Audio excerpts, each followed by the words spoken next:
Well, I'm finally doing it. I'm paying the price, literally, as I've bought the more expensive Southeastern high-speed train ticket today to reach the Kent coast so that I can visit this white elephant of a station. Opened in 2009, no international train has ever called at Stratford International. Therefore, should it be called Stratford City?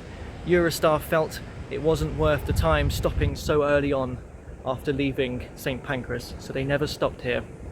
Feels like there's a lot of empty space at this station as security and passport control never came, and I've never used it before as I've always caught the cheaper and slower Southeastern service from London Bridge or whatever. But if I want to visit all of the stations in the country, I was going to have to come to Stratford International at some point, and that is today. Interestingly, the London Overground suggests you can still change for international services at Stratford. I have been on the high-speed line before, but that was only because it was the last train back to London, so it was dark. I didn't get that good of a view out of the window. So it was nice this time to see us passing underneath the Dartford crossing. And impressively, after only 10 minutes, you make it to Ebbsfleet International Station in Kent, which opened earlier than Stratford in 2007. And the difference is, this time, international trains have stopped here. But ever since 2020, Eurostar have not. That's because of the pandemic, and ever since, it's just not been economically viable to resume services here. I've deliberately taken the wrong train just so I can change here and tick off this station too, because I might as well utilise the opportunity. Calling at Ashford International, Canterbury West, Mannix Parkway, And even after all of that, I've not caught a direct train. I'm having to change at Ashford International, which was already a station. It was just renamed in 2006 with the international suffix. So from St Pancras International to Stratford International to Ebbsfleet International and to Ashford International, is there a run of more than 4 stations with the same word in its name? The only other sequence I can think of is 4 on the suffragette line that end in road. Now that we've got all of the un-international stuff out of the way, I've made it to Dover Priory Station, where I can finally do what I've come out here to do today, and that is walk the Kent coast across the white cliffs of Dover to Deal. Now, of course, I am going to focus on all of the infamous sights of Dover, such as the castle, the White Cliffs, the coast, the port, but I feel it's necessary to also focus on the town centre here, which admittedly there's not a whole lot to it apart from whatever the hell this is. I mean, slightly colder. I'm saying this, and even I'm getting distracted by an impressive view towards the castle in that direction.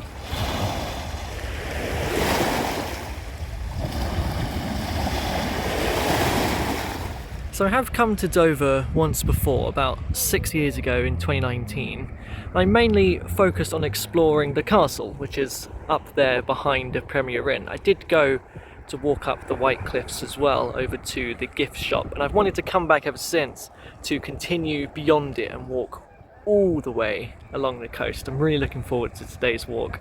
So I distinctly remember this street from my last visit to Dover, especially because of the brilliantly named The Last Pub in the Civilised World, with the looming cliff faces immediately behind it.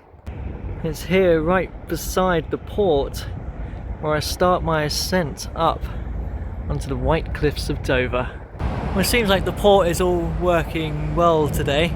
There's no massive queues for the ferries. We're making good progress. It is hot in the sun, and although it is called the White Cliffs of Dover, they do specifically have separate names. So you can see here on this National Trust sign that this section is known as the Langdon Cliffs. Now that I've made some ground, I do get a good view back towards Dover Castle. Because of its close proximity to the sea, it is an optimal location to defend against incoming enemies, and so is the port, because across the Strait of Dover, across the channel, is the shortest distance to France. The shortest distance itself is about 21 miles. Maybe we might see France today if we're lucky. It's quite clear. There's a good view down there of all the ferries in the port. I just heard an announcement go. One of them is getting ready to load up and head over to Calais. Well, I made it to the first of a few notable locations across the White Cliffs. This is a visitor centre and gift shop here owned by the National Trust. I do like visiting these places, and I only came up as far as here before when I first visited Dover, so everything else I get to do today will be brand new. I'm really looking forward to it. Wow, I'm properly on the White Cliffs of Dover now. I do actually want to be down there, but there's no way to get there apart from going up and around. So I can actually see the reason why I want to head down to the cliff face here. See that little beach, that little bay? You might just be able to make out. There's a step ladder there going up onto the cliff itself.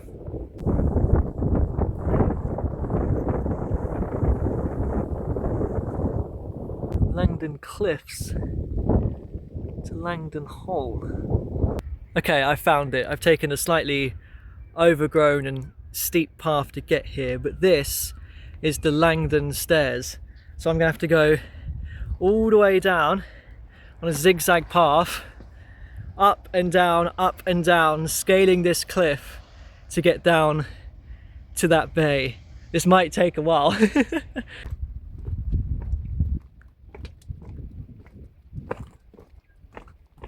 Okay, let's be careful here with where I place my feet. Turning around, so I'm now facing the port. Wow, that is an incredible view. Alright, got to turn around again, because, you know, that's how zigzags work.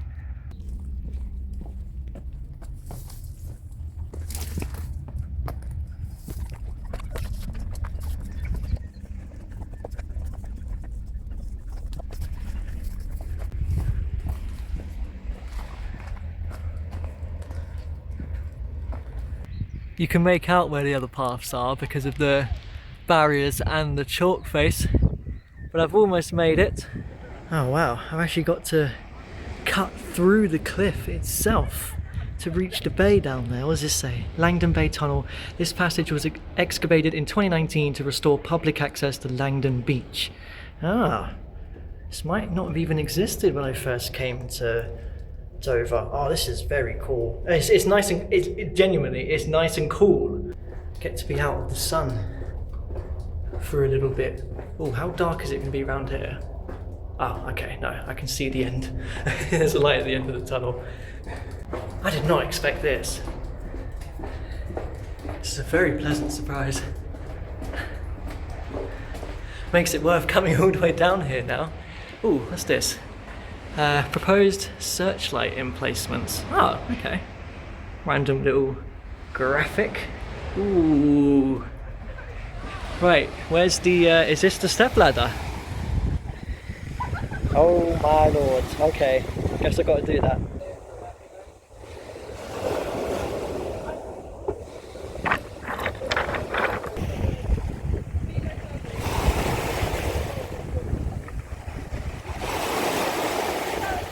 So I can't quite see it from down here, but I could earlier from the top of the cliffs, France, across the channel. I can still see the port though, where ferries are crossing the channel over to France. I got a little bit scared earlier because I thought I was taking longer than I was, because my phone had the time set 1 hour later. So my phone thinks I'm in France. I've never been though. I've always wanted to go. I wouldn't catch the ferry. I would, ties back into what we were talking about earlier on, I would catch the Eurostar. That is a must-do train journey I want to do at some point. But this is great. I love Langdon Beach here. I've brought this upon myself though. I'm gonna have to climb all the way back up now, aren't I? I'm glad I made it down here though, because the visitor centre earlier said it was high tide a couple of hours ago, so I didn't know if this would still be accessible. I still would have walked it, because I feel like it's a must-do section if you're walking this part of the England coast path.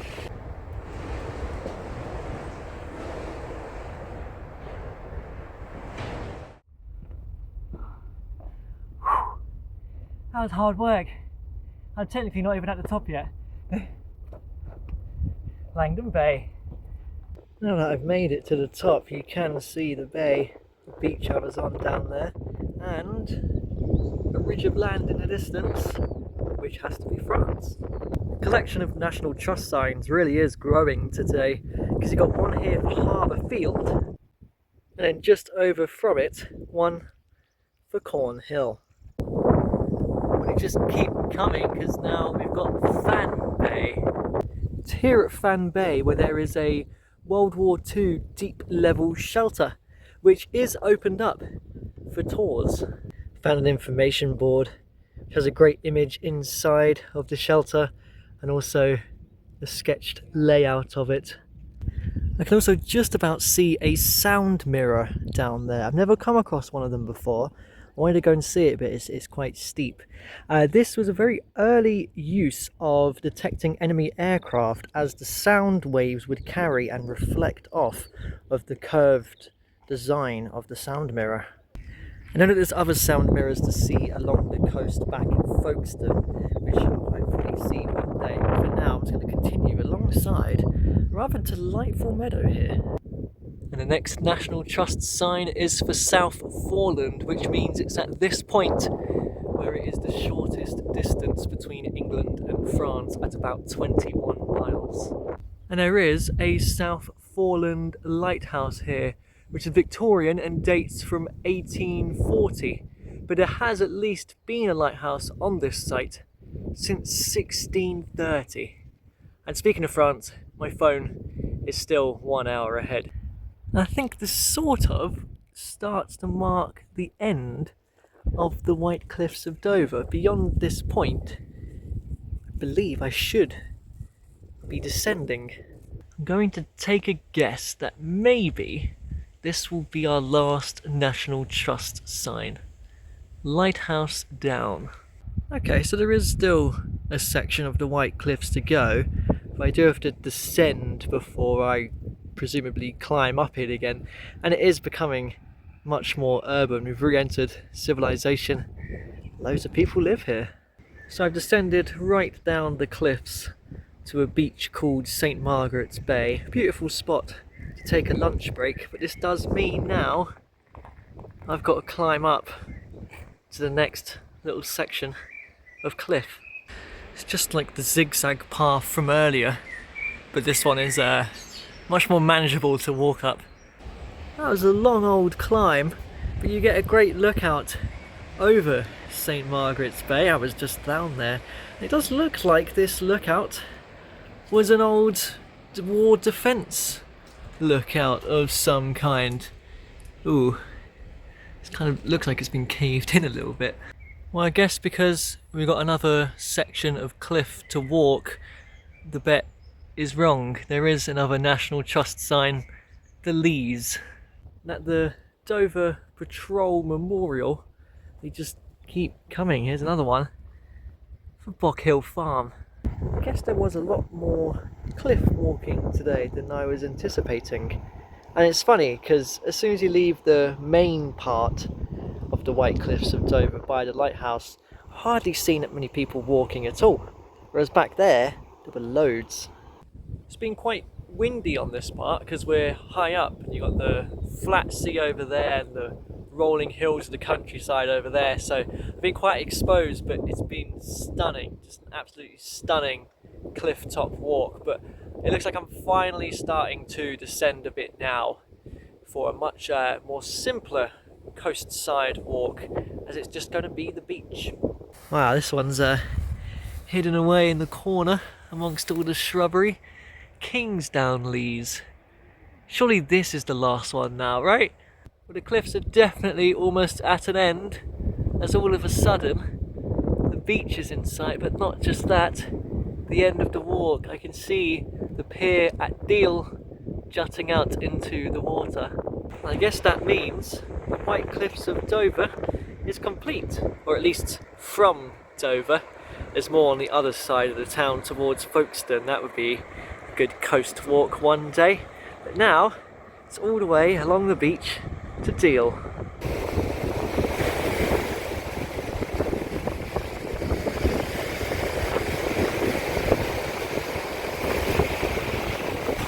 I've held off from going into the sea with my other 2 appearances beside it today, but I think now is finally the time to give it a shot, even with how violent the waves are because of the wind. Ah, that is cold. I didn't expect any less.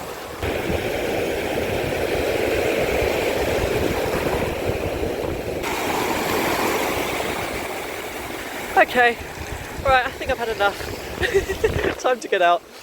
The rocks on this beach are so massive, I can't resist not throwing one in just to hear it splash.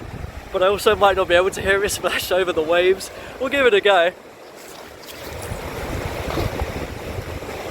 I love on a walk like this when the finish line is in sight. It's great to know that I have that target to work towards there at Deal Pier, even though it's still a couple of miles off yet. This is such a weird beach. It's very different to ones I've been on before because there's just a bunch of bushes and whatnot. It's so different. I'm coming into Walmer now though, and there is a station here, but I'm continuing to Deal as their one is much closer to the beach. And both of these places have a castle. This is Walmer Castle. Looks like there's very clear evidence of a moat down there. I wonder if these little holes are for the dungeons, the prisons. It is an English heritage site. It's also gone 5 PM, so it is closed. So I'm kind of surprised I can still come in and at least have a quick look at it. Looks like I'm on to my final 1.5 mile stretch. Let's go find Deal's castle now.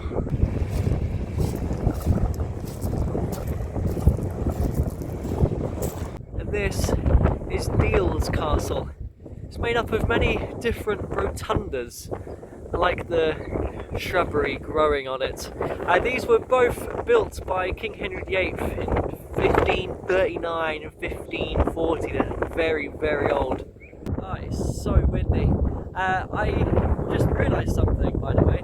I did a walk recently called the Eden Valley Way. I titled the video A Walk with 3 Castles. Well, this walk has also had 3 castles: Dover, Walmer and Deal. And King Henry VIII did actually construct, well, he didn't construct it himself, but he built 3 castles along here: Walmer, Deal and Sandown, which I presume to be a little further up. So if I was to continue the walk, it'd be a walk with 4 castles. Oh, it really is windy now, oh my lord. Well, I'm much closer to the pier now, so I am very much into Deal. I like the look of these 2 buildings here. Super old Regent Theatre type building that's closed, and the Time Warp Tower. So looking back all the way down the coast from where I've walked today, I've made it onto Deal Pier now. And if I just look over on the left side, I'm looking towards a piece of land which I walked along last year on a coast walk through Ramsgate. And I do remember actually pointing out this pier, so it's great to finally come and visit it.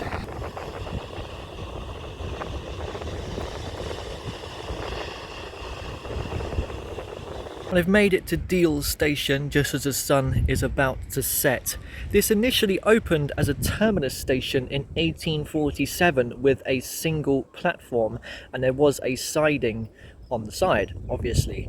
When the line got extended through to Dover in 1881 and a new platform was put in, it obviously had to be built to the side of the siding, hence why there's a gap between the 2 platforms today. I'm surprised with how windy that walk got by the end, because back at Dover there was little to no wind at all. I did actually put off doing this walk before because of strong winds by the coast, but I've had enough time to hang out at the station and pick up some sausage and chips to eat while I wait for my train, help me warm up, take shelter from the wind. That's probably why I had an audience watching me eat. It just sounded like too good of a deal to miss out on. Okay, I'll go now. This is a southeastern service to St Pancras International. We will be calling at Ashford International, Ebbsfleet International, Stratford International and St Pancras International. International.